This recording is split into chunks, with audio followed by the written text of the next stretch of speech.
Chairman Pakistan Tehreek Insaf Imran Khan बनी गाला से रवाना हो गए और कुछ देर में इंसदाद दहशतगर्द अदालत में पेश होंगे। इसी पर बात करेंगे हमारे नुमाइंदे अब्दुल कादिर से। अब्दुल कादिर, आगाह कीजिए।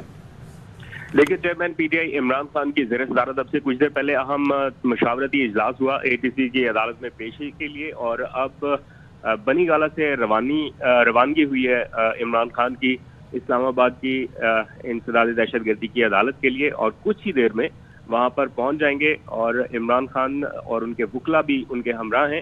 जमानत के लिए अदालत से रुजू करने का फैसला किया गया था गुज़िश्ता रोज, और आज उनकी जमानत का जो राहदारी जमानत उन्हें दी गई थी उसका आखिरी रोज है। 25 अगस्त तक उन्हें जमानत दी गई थी।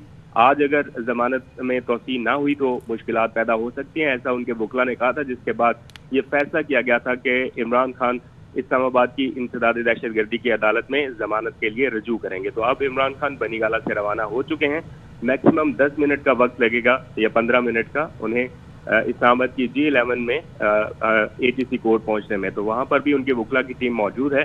तो कुछ ही देर में बाकायदा अदालती कार्रवाई शुरू होगी। ठीक है, तो अब्दुल कादिर हमें बता रहे हैं कि 10 से 15 मिनट लगेंगे इमरान